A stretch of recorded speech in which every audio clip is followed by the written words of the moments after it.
cómo llega un número X y cuando uno va a sentar la denuncia, ese número tiene la sexta o séptima denuncia por extorsión. Para que un criminal pueda llevar a cabo lo que hemos visto lamentablemente con las empresas de transporte, subir con un arma y dispararle, hay temas que tienen que ver con medios. De dónde vienen las armas, de dónde vienen las municiones. Hay ciertas reglas que se han roto y que han hecho que el crimen se haga más violento en todos sus extremos. Ya estamos. Esto es Fe de Ratas, que ya, bueno, Eder lo ha presentado. ¿Cómo está, señor Corcuera? Mil disculpas por la tardanza, no me había pasado en todo este tiempo de programa, pero siempre hay primeras veces. Siempre, aunque suene horrible, ¿no? Decíamos el muertito del día, ¿no? Uno u otro caso, no necesariamente era por sicariato, que a veces en la tarde ya no nos damos abasto. Porque es como que asesinaron al conductor de un bus, asesinaron a un empresario en otro distrito y solo, por ejemplo, en el mes de agosto, que acaba de pasar, se registraron 209 asesinatos. Sí, efectivamente, Karina. Acá hay dos cosas. Primero, hay más delito, pero además los delitos son más violentos, con lo cual el impacto ha sido además generalizado. Con anterioridad usted recuerda, y usted que como reportera ha transitado todas las vías de esta ciudad, además el crimen era más focalizado. Hoy día, literalmente, en cualquier lugar de Lima uno puede encontrar una víctima, sí, sea esta del transporte público, sea algún conductor urbano o cualquier persona. Hay ciertas reglas que se han roto y que han hecho que el crimen se haga más violento en todos sus extremos y además, lo que es peor, conversaba con sus colegas, se ha normalizado cierto tipo de violencia, al punto de que cuando en una casa, en una farmacia, en una tienda o en una bodega dejan un cartucho de dinamita, hoy ya no es noticia. Sí, ¿no? Entonces claro, pasa desapercibido porque la región entera, América Latina, tiene más crimen y es más violenta, pero particularmente el Perú también tiene eso. Ahora, debo decir en perspectiva que este no es un tema del año pasado, de hace 2 años o de este periodo. Post pandemia, el norte del país ya vivía esta prueba. Antes de la pandemia se vivía esto, y post pandemia este fenómeno, sobre todo la extorsión particularmente, se ha generalizado. Comparado con Lima, el norte en todo su conjunto ha tenido un mayor énfasis. Si nosotros focalizamos esto, es específicamente en Trujillo, donde los niveles de violencia han conseguido niveles alarmantes. Y en estos últimos años, ciertos tipos de violencia con ciertos grados escalofriantes. Comentábamos brevemente que hemos olvidado ya, pero no es un tema menor, que un grupo delincuencial ponga un conjunto de cartuchos de dinamitas al Ministerio Público, que vayan las autoridades además a desarrollar un Consejo Nacional de Seguridad, estando la plana mayor de los ministerios vinculados a la seguridad, y ese día ataquen a 2 viviendas más. Como pasa con tanta recurrencia y se normaliza la violencia, esto no suele ser noticia, pero esto ocurre del modo más frecuente de lo que pensábamos. Digamos, hay relación la desatención política con el aumento de asesinatos, de homicidios y del sicariato en el país. No hay nada que se desenvuelva dentro de los márgenes de la sociedad que no tenga una implicancia política. Eso es absolutamente normal. Si hablamos del Perú, si hablamos de Suiza, eso es transversal en principio y tiene un rol central. ¿Por qué? Porque la variable del crimen o la atención del crimen no es solo un tema de policía o de investigación. Voy a poner ejemplos muy concretos. Si bien es cierto, la policía investiga el crimen, la fiscalía la procesa y el poder judicial emite una sanción, el crimen es un fenómeno de medios. Me explico. Para que un criminal pueda llevar a cabo lo que hemos visto lamentablemente con las empresas de transporte, subir con un arma y dispararle, hay temas que tienen que ver con medios. De dónde vienen las armas, de dónde vienen las municiones, y ese no es un tema que lo regula directamente la policía, por ejemplo. O por ejemplo, para poder generar las explosiones de las que estamos hablando, se requiere explosivos. Todos estos tienen que ver con medios. Para el tema de las extorsiones, la extorsión que mayoritariamente se hace por WhatsApp o por una llamada telefónica, porque no es que el delincuente va y te deja la carta debajo de la puerta. Hay casos, pero no, lo más regular es que usen el WhatsApp. Estamos hablando de la regulación de la venta de chips que usted y yo, Karina, usted conoce en la calle, lo puede encontrar fácilmente en cualquier mercado. El otro día me pasó algo muy gracioso y pedí el delivery, leche, yo tengo un bebé de 2 años, leche para mi hijo y algunas cosas para la casa, y me llegó un chip gratis. Ajá.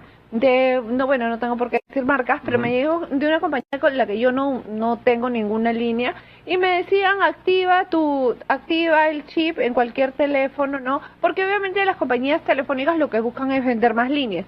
Pero yo digo, ¿cómo me pueden mandar un chip así como un volante? No, imagínese si me llega a mí lo sencillo que puede ser para los delincuentes que obtener un chip. Porque es sencillo para ellos. Por supuesto, es sencillísimo, ¿no? Pero si los reparten como volantes ahora. Y se usa para mantener el anonimato de la extorsión, del crimen organizado y cosas parecidas. Entonces, regular, y le doy un dato concreto que publicamos en una columna hace unos días, en el Perú hay personas con capacidad de poder tener un smartphone. Aquí estamos contando a niños, entre comillas, desde 9 años hasta una persona de 80 años, son 21 millones de seres humanos. Ese sería el global de personas que podrían usar smartphones. Por lo tanto, pueden usar este tipo de chips y WhatsApp y demás. Pero hay 43 millones de chips, es decir, 22 millones de chips más que seres humanos dentro del país. Esos 23 millones significaría que todos tienen 3, 4, 5, 6 líneas, y eso no es así. Bueno, yo tengo 2. Uno por pero, por ejemplo, en las investigaciones que hemos desarrollado o en las entrevistas que hemos tenido a actores vinculados al crimen presos o en semilibertad o cosas parecidas, todos indican que la dinámica es tener un celular y 10 chips. ¿Por qué 10 chips? ¿Por qué 11 chips? Para evitar la geolocalización, la georreferenciación, y en esa variable es una variable en la que entra a tallar la regulación precisamente de ese mercado. Yo soy una persona que cree que debe promoverse la inversión, que cree que debe dinamizarse, que eso es importante, pero no podemos ser ingenuos, o sea, no podemos pensar que los chips que llegan de pronto a un mercado ilícito, vamos a San Jacinto o a Tacora y encontramos, esos chips no son creados por el vendedor, esos chips están creados en una empresa determinada. Exacto. Entonces, eso debe regularse. O, por ejemplo, le hablo del 2007, 2006, los actores criminales, las organizaciones criminales complejas, pedían el cupo a través de una carta, y iba un niño a recoger el cupo, un adolescente, para evitar el tema de la punición del mayor de edad. Hoy día te piden el cupo por yape, o te lo piden por un plin o algo parecido. Entonces, eso implica, y cuando uno va a ver el yape de tal persona, a veces es el yape de una persona. Por estas billeteras digitales, ¿no? Porque no solamente hay una, no hay otras, entonces no le vamos a echar la culpa a una. No, quiero decir varias. Eso. No, y por cualquiera de ellas. Exactamente. Por cualquiera de ellas. Y ahora, eso requiere una regulación y también hay un tema, estas billeteras digitales no tienen tampoco regulación, ¿no? Porque hay mucha gente que ni siquiera necesita una cuenta. O si la tienen, no es tan efectivo. Exacto, porque no necesitas una cuenta para una cuenta en el banco. Y dicho de paso, yo creo en la digitalización o sea, totalmente. Yo estoy totalmente a favor de eso. La única variable es que si esto tiene elementos de riesgo, hay que trabajar en reducir esos márgenes de riesgo. Exacto. Hay mucha gente que nos escucha en este momento, y Dios quiera que no, pero seguro que alguno de ellos ha sido víctima de una amenaza que le ha llegado por WhatsApp, por ejemplo, que le ha llegado por Facebook Messenger, y que le ha llegado de un número que es absolutamente anónimo. Usted, Karina, que recorre su labor de periodista en diferentes espacios, podrá ver, y la policía le puede comentar, cómo llega un número X, y cuando uno va a sentar la denuncia, ese número tiene la 6ª o 7ª denuncia por extorsión, y el número sigue operando. Debería, y la policía no tiene la capacidad de decir, canceles este número. Eso tiene que afinarse, por ejemplo. ¿Y eso es que hacer entonces el Ministerio del Interior? No, ese no es Interior, ese ya es el regulador de telecomunicación. Claro, pero digamos, finalmente es que hacer del Ejecutivo. Es que hacer de una serie de elementos políticos, porque el Ejecutivo cumple un rol, pero los elementos de legislación cumplen otro rol en ese sentido. ¿Si hay diferencia antes y después de la llegada de los extranjeros al Perú? Sí, es una pregunta interesante y se ha hablado mucho. Hay diferencia respecto a la modalidad, no a la dimensión. Si uno ve comenzábamos hablando de los indicadores de homicidio y extorsión, y comentaba yo que estos han sido liderados en el norte. Las organizaciones que en el norte o en el Callao operan son peruanas específicamente, pero sí hay diferencia en algunos tipos, por ejemplo, vinculados a la trata de personas con fines de explotación sexual. Eso ha cambiado, por ejemplo, ha tenido una dinámica mayor, o ciertos niveles de violencia que antes no habían. Es una pena terrible, es horrible comentar esto porque hablamos de seres humanos, pero recordará usted, Karina, y los televidentes, quienes nos ven por YouTube y demás, un hecho lamentable que en ese momento fue inédito, de un joven que detienen en un hotel en San Martín de Porres y lo descuartizan en 16, 17 pedazos. Fue en el año 2018. Fue una novedad y todo, porque en el Perú nunca se había visto esto. Estamos hablando en la zona de Tomás Valle, exactamente frente al Plaza Norte. Exactamente. Sí, en un hotel. Exacto. Que incluso desde ahí, los gobiernos de San Martín de Porres, el municipio de ese tiempo, ¿no? Comenzó a trabajar en la zona y se descubrió que habrían prostíbulos clandestinos, que se vendía droga. No era la primera muerte, se descubrió muchísimo, y eso eran 2 jóvenes. Sí, dos preparan, digamos, el atentado, asesinan y a uno lo descuartizan. Se le encuentra, porque además cuando descuartizan, envuelven a el cadáver de esta persona en bolsas de rafia y con las toallas del hotel. Sí, claro. Entonces, ahí así se reconstruye. En ese momento fue una noticia... Podría decir que el hotel se llama Tumi. Casi seguro, pero fue una cosa que fue noticiosa y fue espeluznante. ¿Qué ocurre? Es una pena lo que yo voy a comentarle, pero el día hace unos días, el lunes, que acaba de pasar, a un joven en el norte del país lo han asesinado, lo han descuartizado y todo lo demás, y ya no es noticia. Hemos normalizado ciertas cosas. Y ahora, esas modalidades tan violentas no eran parte del crimen peruano hace algunos años. Hace menos de el 2024, usted puede ver además las imágenes circularon en quienes estamos vinculados a los temas de investigación de este tipo, no se encontraba hay secuestros, es un delito. Ahora aparece el fenómeno del secuestro con mutilación de un dedo, de una oreja, lo cual implica lo que decía al inicio, que hay más crimen y es más violento. Sí, eso es cierto. En realidad, ahora que lo dice, el tema de los secuestros eran como decir una vez al año o una vez a la muerte. Un fenómeno específico. Exacto, pero lo mismo pasaba con las extorsiones, doctor. O sea, el tema de las extorsiones, nosotros cubríamos extorsiones también. O sea, en toda mi carrera, en 8 años, los primeros 8 años nunca me había tocado ninguna. Y en estos últimos 2 años, es más, tengo extorsiones para repartir. O sea, aunque suene horrible, pero es así. Ahora extorsionan hasta la gente que vende caramelos en la calle, si no pagan cupos.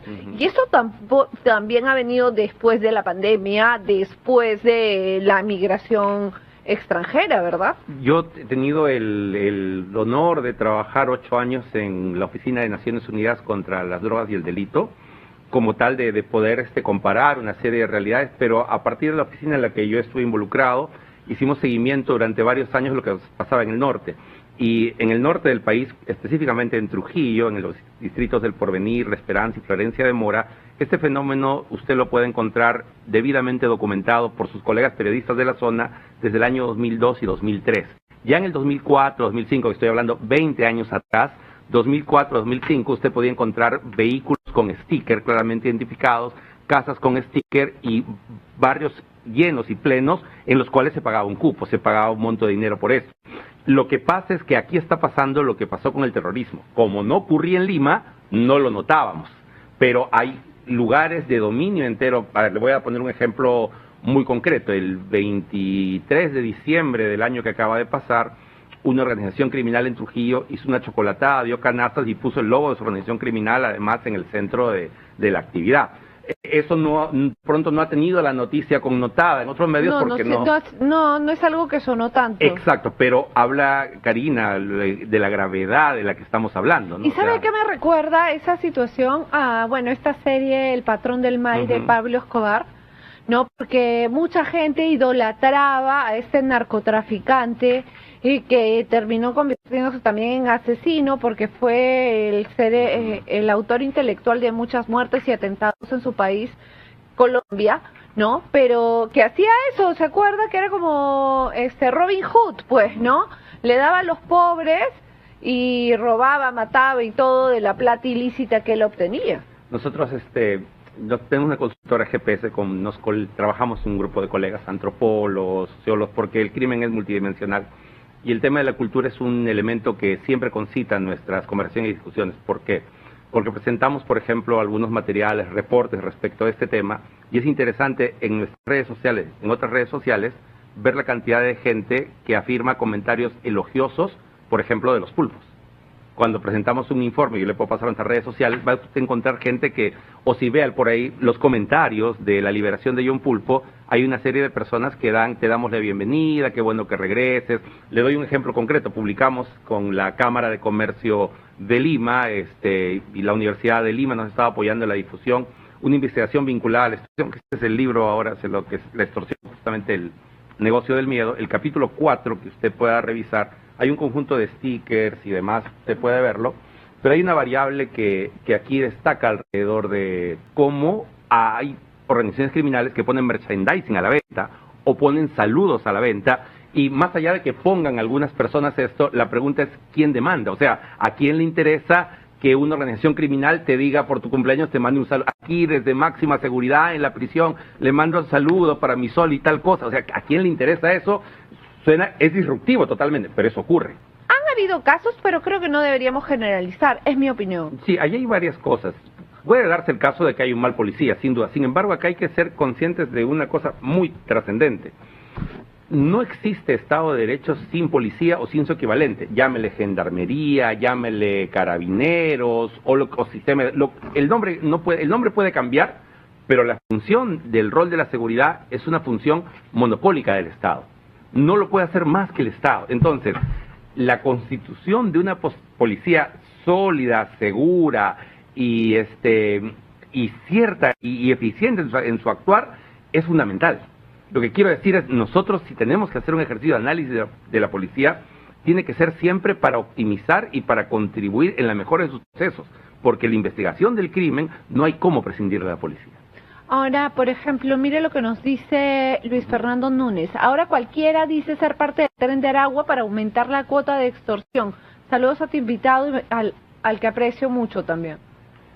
Lucho Núñez es un amigo querido. Sí. Y es cierto, lo que dice él, además, existe algo así como el crimen de etiqueta. ¿Qué cosa quiero decir? Un grupo criminal aparece, o voy a hacer aquí una pequeña abstracción para entenderlo.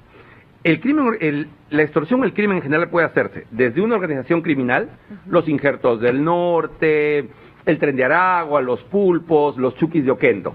Puede hacerlo una banda, 3 o 4 personas que dicen, aquí tenemos vecinos con cierto recurso, que están mal parados, le dicen porque no tienen la adecuada seguridad, y les vamos a cobrar un cupo. O hay una figura que en la investigación le hemos llamado los aventureros. ¿De quién hablamos? Voy a poner un ejemplo. En Comas, este año, el 2025, un joven que vendía chores y globos y cosas para la playa, como todo el mundo hablaba de los Injertos, del nórdico, todo el mundo hablaba del monstruo, al joven no se le ocurrió mejor idea que comprar 2 o 3 chips y empezar a mandar mensajes a sus vecinos, a insultos: oye, soy el monstruo y me vas a tener que pagar 5,000 soles y no te voy a descuartizar, te voy a cortar la cabeza. Pero obviamente él nunca estuvo en Maranguita, nunca estuvo en la prisión, no es un delincuente, es un aventurero, digamos, en esta iniciativa. La policía lo detiene. Con un problema mental de todas maneras. Pero es más común de lo que usted imagina. Vea, yo he encontrado casos en algunas zonas del Perú, en el Callao, en el norte, donde los niños juegan a ser parte de una acción criminal, donde los niños compiten haciendo uso de música, maleanteo, le conocen, por ejemplo, a través de mensajes vinculadas al elogio criminal. Eso tiene que ver con lo que conversábamos de cómo la cultura trasvasa eso, o sea, porque si tenemos escuelas donde los niños juegan... ¿A qué punto hemos llegado? Exactamente.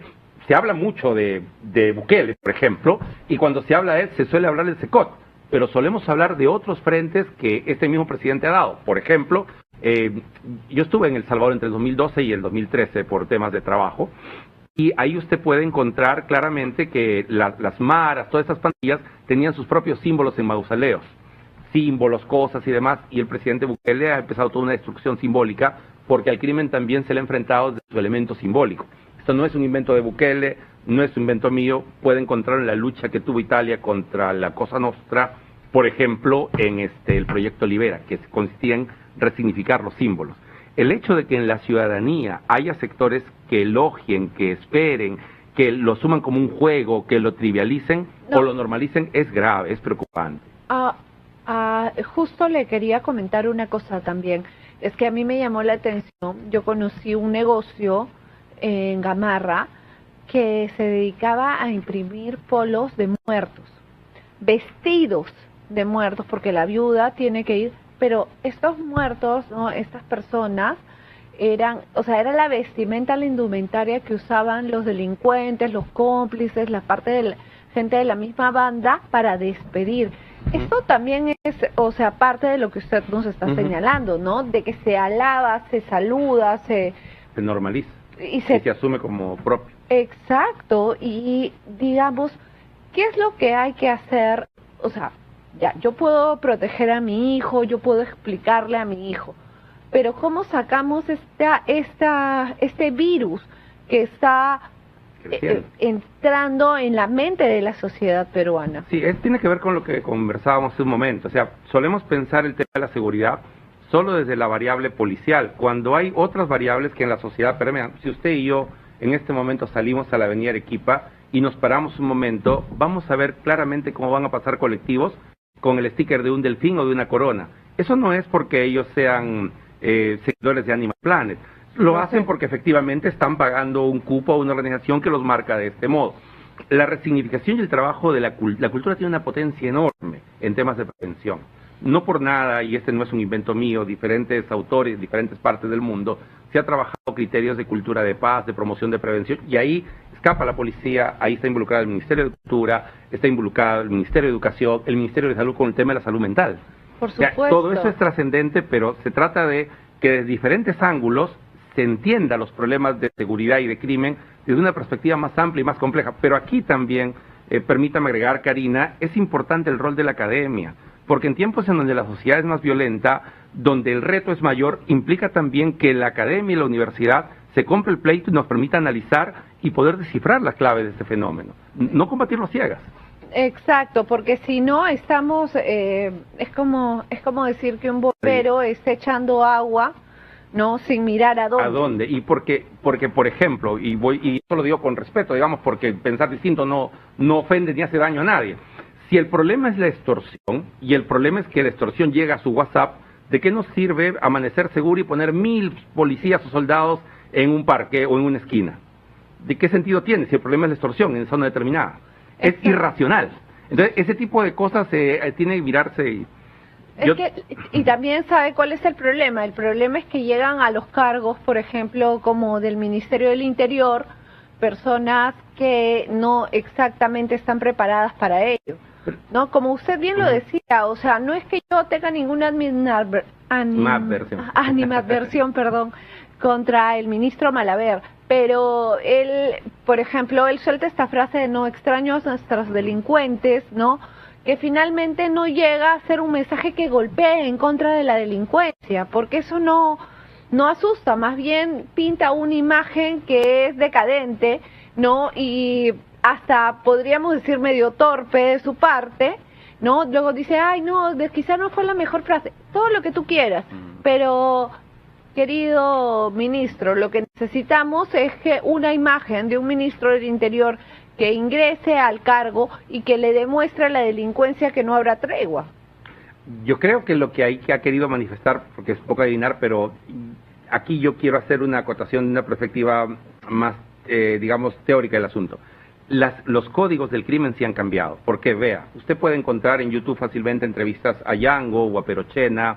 Yo mismo he entrevistado a actores criminales. Cuando el delincuente deja de delinquir, se le dice plantado. Y algunos de ellos, no, a criminales plantados, claro. Y me decían, recuerdo mucho uno de ellos que me decía, yo jamás le he robado al que no tiene. Nunca le he robado a un taxista porque es robarle su herramienta de trabajo. Al que no tiene jamás. He robado, te dice, al que tiene. O, por ejemplo, las entrevistas de Yango dice, en mi barrio nadie robaba, porque a mi barrio yo lo hacía respetar. O sea, ese era el código del actor criminal antes. Hoy día, monstruos, pulpos, extorsionan a su barrio.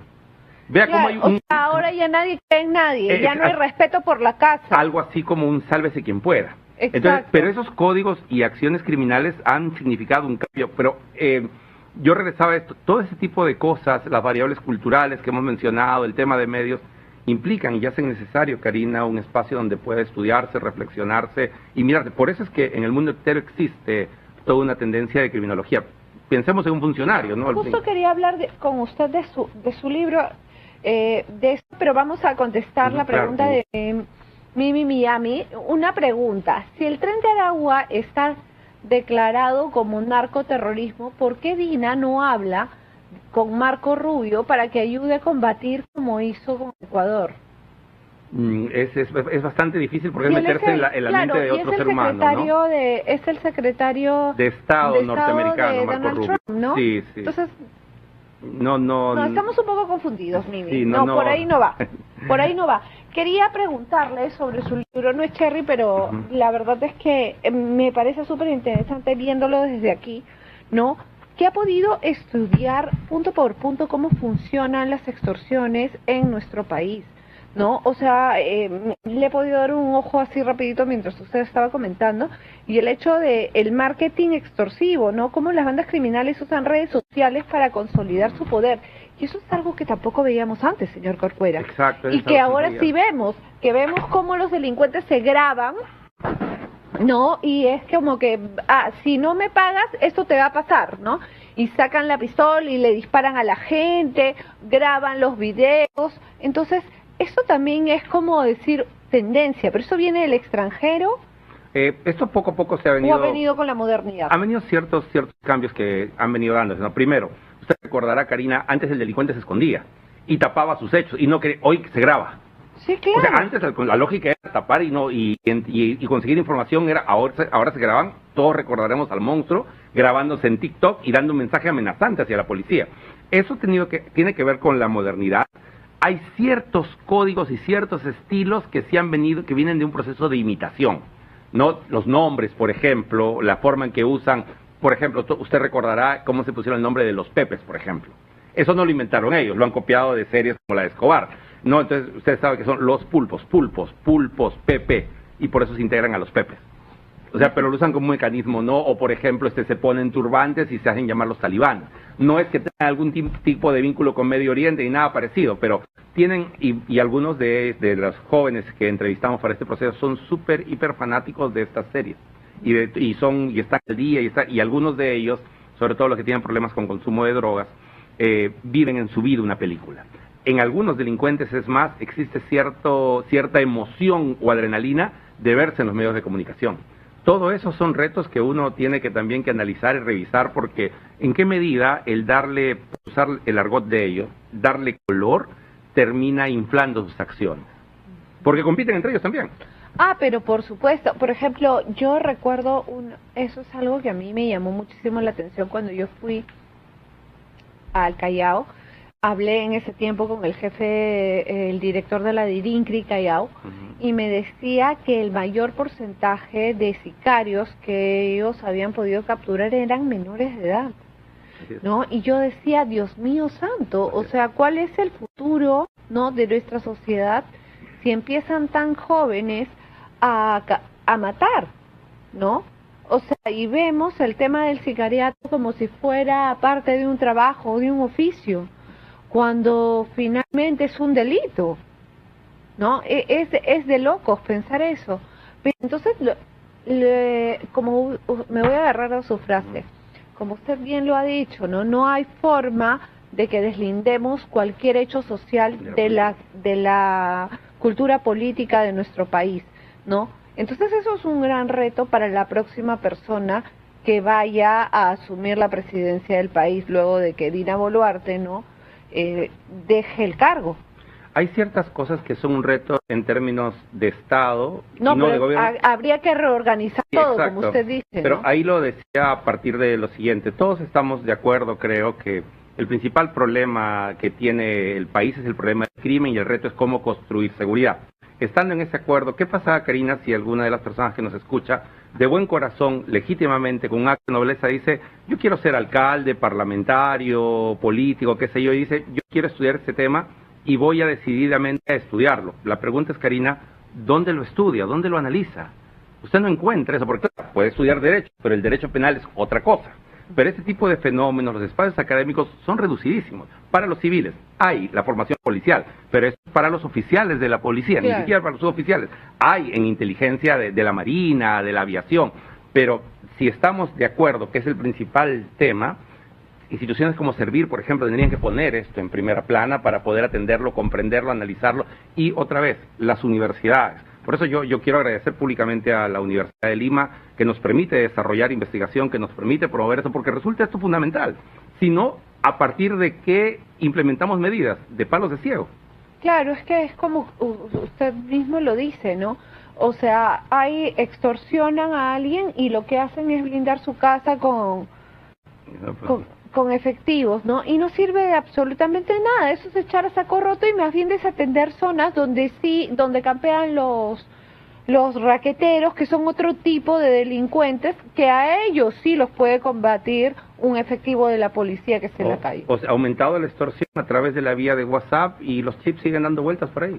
Exacto. Es algo que concretamente podríamos hacer. Claro, y eso ya es chamba de OPSIPTEL. Y chamba de los legisladores y trabajo de... Pero requiere mirar el tema. La policía tiene un rol importante y sumamente fundamental, pero requiere además comprender ciertas cosas también, por ejemplo, la necesidad de que la policía tenga equipamiento tecnológico adecuado para poder hacer su trabajo. Si no, ¿cómo georreferencia, cómo geolocaliza? Justo estaba viendo algunos de los comentarios, vamos a contestar para que el público no se sienta desatendido, señores, aquí estamos, vamos a leer los comentarios, dejen su like, como digo yo, todo es vandalismo, está incrementando por la facilidad del celular y hasta con videos, sí, claro, es lo que usted estaba diciendo. Una especie de crimen mainstream. ¿No? Una especie de crimen mainstream. Antes escondido y el crimen se quiere poner en la palestra. Ahora sí, obviamente, y les encanta, ¿no? Luis Ugarte, no mencionan que hoy la Fiscalía se pone laxa con los delincuentes por miedo y por plata. Yo no podría... Debe haber casos, pero no podría afirmar algo así. Yo lo que podría hablando, decir, ¿no?, es que por experiencia sí hemos visto casos, sobre todo en menores de edad, ¿no? A mí lo que me llamó la atención, yo recuerdo un caso que fue en San Juan del Lurigancho y los efectivos de la policía estaban bastante indignados, ¿no? Nos hicieron llegar esta información. Era un sicario menor de edad que había ido a dispararle al conductor de una combi, pero se equivoca y dispara la parte de atrás y la bala le cae a una madre de familia que viajaba con su nena de 2 años. La mata, ¿no? Y entonces él declara, acepta que él la mató y dijo, pero no, lo que pasa es que no, yo pido 1000 disculpas, ¿no? No era para ella. Y lo dejan libre. O sea, ni siquiera Aranguita, lo dejaron libre. Aquí hay un par de cosas que...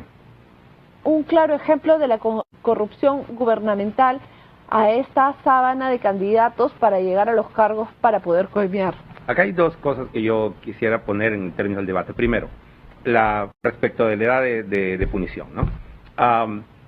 ¿La juventud o la mayoría de edad es un fenómeno biológico o es un fenómeno cultural? ¿Por qué lo planteo? Hay algo biológico que hace que cuando una persona tenga 18 años, ¡pum!, mágicamente es un adulto con responsabilidad, o es un tema que puede discutirse. ¿Por qué?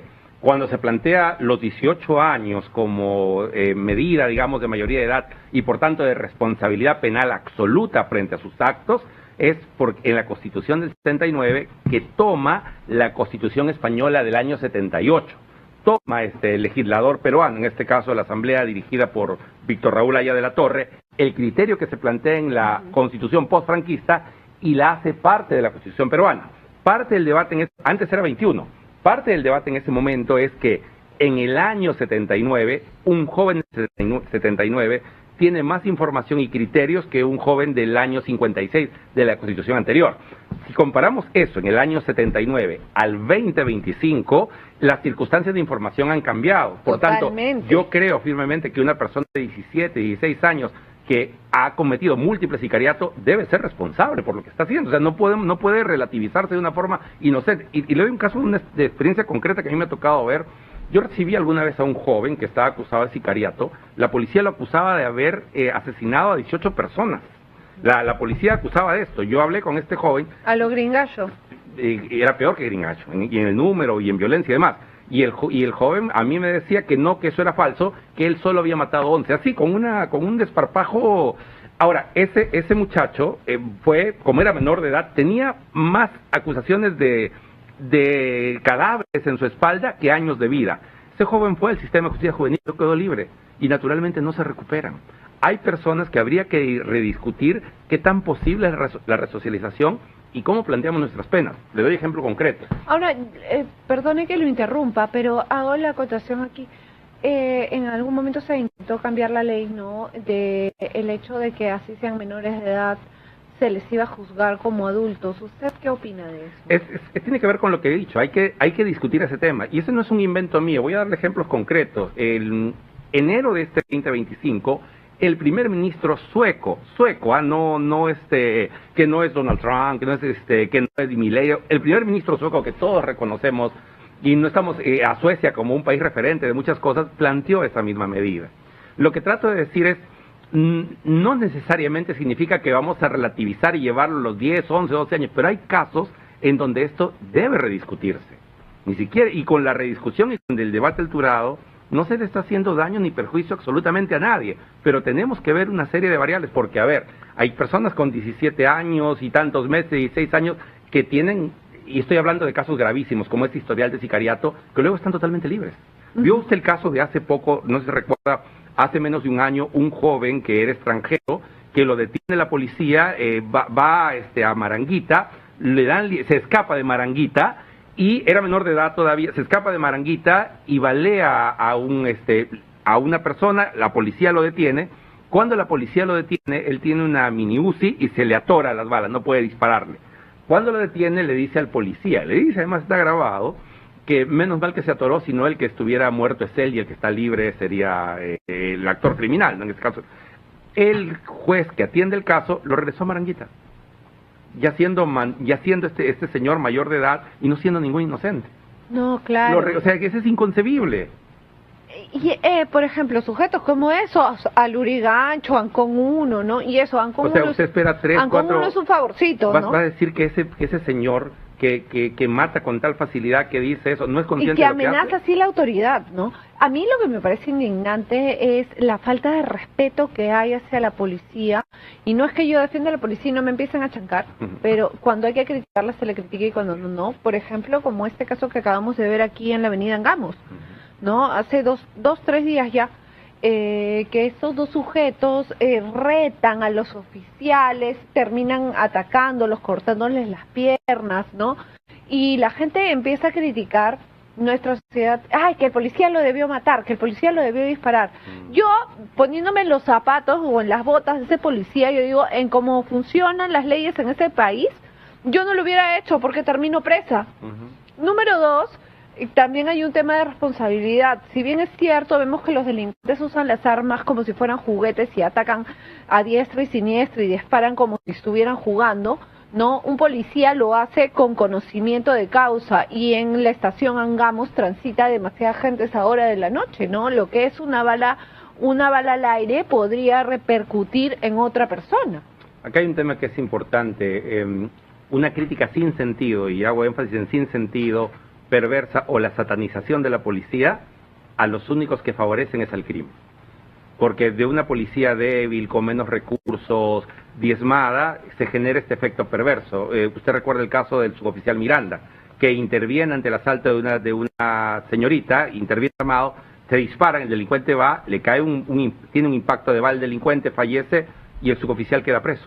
Sí, no, se recuerda un caso, y hace muy poco, y cuando digo hace muy poco es hace unos días, en una transitada. Es así también que se hace conocido Luis Miguel Llano, ¿no? Por ejemplo, ¿no? Hace muy poquito, un marino o una persona licenciada de la Marina han asaltado a una chica. Él ha ido a auxiliar a la chica porque estaba de transeúnte. Sí, yo lo hice, Carlos Mota. Exacto, el chico va y él hace uso de su arma y lo meten en una investigación, o sea... Sí, gracias a Dios lo liberaron. Yo estuve con él la noche que lo liberaron, pude conversar con él porque también había estado días antes con su hijo, pero en este caso, claro, el señor lo que estaba haciendo era defender a la chica, exacto. Y luego de defender a la chica, defenderse él mismo, porque vinieron los cómplices, que eran dos personas, ¿no? O sea, ¿cuál es el mensaje? Porque también las decisiones de la jurisdicción emiten un mensaje. ¿Cuál es el mensaje a la sociedad? Que mejor no ayudes. Exacto, que mejor evites, no te metas. Que no te metas, eso es lo que estoy diciendo. Y después cuando alguien no se mete, ¿no? Nadie se metió, nadie quiso ayudar. Y imagínese, claro, o sea, ¿qué debía esperar? ¿Que le pase algo a la dama? Que sea, por el contrario, esta persona tiene un acto valeroso, un acto generoso. Por supuesto. No era su pleito, pero se metió a apoyar a otra persona. Señor Corcuera, de verdad ha sido un gusto. Gracias, querida. Sé que lo hemos demorado más. Espero que no haberle complicado el día, porque ya estamos llegando a las 4:30 de la tarde de esta manera. Gracias por habernos acompañado. Bueno, nunca lo hemos hecho, es la primera vez. Recomendar este libro, me gustaría, voy a buscarlo para poder acceder a él, porque de verdad... me parece muy interesante porque también nos puede servir a nosotros para entender si es que, porque ya nadie está libre, ¿verdad? Dios quiera.